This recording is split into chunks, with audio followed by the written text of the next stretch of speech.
അവരത് നന്നായി, ഇവരത് നന്നായി, കടയത്തെ നന്നായി എന്നൊക്കെ നമ്മൾ ഒരുപാട് കേട്ടിട്ടുണ്ട് ഈ പഴംപൊരിയെ കുറിച്ചിട്ടില്ലേ. അപ്പൊ നമുക്ക് നമ്മളെ വീട്ടിലും അതുപോലെ തന്നെ ഉണ്ടാക്കിയെടുക്കാൻ വേണ്ടി പറ്റി ഈസി റെസിപ്പി ആയിട്ട് ഉണ്ടാക്കിയെടുക്കാൻ പറ്റിയ കുറച്ച് ചേരുവകൾ മാത്രം മതി നമുക്കും അവരെ പോലെ തന്നെ ഉണ്ടാക്കിയെടുക്കാൻ വേണ്ടി പറ്റൂട്ടോ. അപ്പൊ അതെങ്ങനെ നോക്കിയാലോ. ഞാൻ ഒരു കപ്പ് നിറയെ മൈദ എടുത്തിട്ടുണ്ട്. അതുപോലെ തന്നെ അതിന്റെ പകുതി കപ്പ് അരിപ്പൊടി എടുക്കുക. അതുപോലെ തന്നെ നമുക്ക് 1 ടീസ്പൂൺ ഈസ്റ്റ് എടുക്കുക. അതേ ഈസ്റ്റാലും കുഴപ്പമില്ല, അതെടുക്കുക. അതുപോലെ തന്നെ ആവശ്യത്തിനുള്ള മധുരവും ചേർത്തിട്ട് നമ്മൾ ഇളം ചൂടുവെള്ളത്തിൽ നന്നായിട്ട് മിക്സ് ആക്കി എടുക്കുക. അധികം ലൂസാകാത്ത രീതിയിലും അതുപോലെ തന്നെ അധികം ടൈറ്റ് ആകാത്ത രീതിയിലും ഒരു മീഡിയം ലെവലിൽ നമ്മൾ എന്താക്കുക, അത് കുഴച്ചെടുക്കുക. അതായത് നല്ല വൃത്തിക്ക് കുഴച്ചെടുക്കുക കേട്ടോ. നല്ലോണം കൈ വെച്ചിട്ട് നന്നായിട്ട് തന്നെ ഇളം ചൂടുവെള്ളത്തിൽ തന്നെ നന്നായിട്ട് തന്നെ അത് മിക്സ് ആക്കി എടുക്കാം. അപ്പൊ നമ്മൾ എപ്പോഴും കേട്ടിട്ടുള്ളതാണ് പഴംപൊരിയെ കുറിച്ചിട്ട് നമ്മുടെ കടയിലുള്ള പഴംപൊരി എപ്പോഴും നല്ല അടിപൊളിയായിട്ട് കഴിക്കാൻ വേണ്ടി പറ്റൂലേ.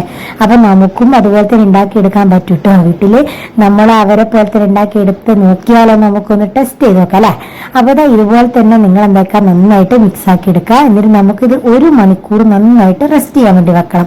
അവരും അതുപോലെ തന്നെയാണ് തലേന്ന് മാവൊക്കെ കുഴച്ച് നന്നായിട്ട് റെസ്റ്റ് ചെയ്യാൻ വേണ്ടി വെക്കും. ചിലരൊക്കെ അങ്ങനെയാണ് അവരുടെ പഴംപൊരി ഇത്ര ടേസ്റ്റ് ആയിട്ട് വരുന്നത് കേട്ടോ. അപ്പൊ നമുക്കും അതുപോലെ ഒന്ന് ചെയ്ത് നോക്കാം. ഇത് ജസ്റ്റ് 1 മണിക്കൂർ നമ്മളിത് നന്നായിട്ട് റെസ്റ്റ് ചെയ്യാൻ വേണ്ടി വെക്കുക. എന്നിട്ട് 1 മണിക്കൂറിന് ശേഷം നമ്മളത് പഴത്തെ 3 കഷ്ണാക്കി കീറിയെടുക്കുക. അതായത് ഒരു പഴത്തിന് 2 or 3 കഷ്ണാക്കി കീറിയെടുക്കുക. അപ്പൊ അതിനു മുമ്പ് നമ്മളത് പൊരിക്കുന്നതിന് മുമ്പ് കുറച്ച് മഞ്ഞപ്പൊടിയും ഒരു നുള്ളു ഉപ്പും, അതായത് നമുക്ക് മധുരം ബാലൻസ് ചെയ്യാൻ വേണ്ടിയിട്ട് 1 നുള്ളു ഉപ്പും ചേർത്തിട്ട് നന്നായിട്ട് മിക്സ് ആക്കിയിട്ട് അവിടെ വെക്കട്ടാ. അപ്പൊ ഇത് മിക്സ് ആക്കിയതിന് ശേഷമാണ് നമ്മൾ പഴം കട്ട് ചെയ്യാൻ പോകുന്നത്. അപ്പൊ നമ്മളെ പഴംപൊരി കടയിലൊക്കെ ഉള്ള പഴംപൊരി എന്ന് വെച്ചാൽ നല്ലോണം പഴം കാണുമല്ലോ ഉള്ളില്. അപ്പൊ അത് അവരെന്താക്കാന്ന് വെച്ചാൽ ഒരു പഴത്തിന് 2 or 3 കഷ്ണാക്കിയിട്ടാണ് അവർ കീറുന്നത്. അപ്പൊ നമ്മളും അതുപോലെ തന്നെ കീറി നോക്കാം. നമുക്ക് അതുപോലെ തന്നെ ആവോ നോക്കാം. നമ്മൾ ടെസ്റ്റ് ചെയ്യല്ലേ. അപ്പോൾ അതുപോലെ തന്നെ നമുക്ക് കീറിയെടുക്കാം. എന്നിട്ട് 1 by 1 ആയിട്ട് നമുക്ക് നല്ല തിളച്ച എണ്ണയിലോട്ട് ഇട്ടിട്ട് തന്നെ നമുക്ക് എന്താക്കാം, ഇത് പൊരിച്ചെടുക്കാം. ഇടുമ്പോൾ തന്നെ നമുക്കത് ബോൾ പോലെ ആയിട്ട് തന്നെ വരുന്നുണ്ട്. അപ്പൊ നിങ്ങൾ എന്തായാലും ഉണ്ടാക്കിയൊക്കെ നമ്മൾ സക്സസ്ഫുൾ ആണ് കേട്ടോ. അപ്പൊ നിങ്ങൾ ഇതുപോലെ തന്നെ ഉണ്ടാക്കി നോക്കണം. മസ്റ്റ് ട്രൈ ആണ്. നമുക്കും ഈ കടയിൽ ഉണ്ടാക്കുന്ന അതേ പഴംപൊരി നമ്മുടെ വീട്ടിൽ ഉണ്ടാക്കിയെടുക്കാൻ വേണ്ടി പറ്റും കേട്ടോ.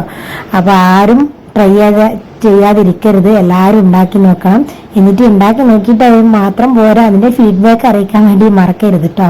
അപ്പൊ ഇതുപോലത്തെ ഈസി റെസിപ്പി ആയിട്ട് ഇനിയും നിങ്ങൾക്ക് മുമ്പിൽ വരുന്നവര് ബൈ ബൈ.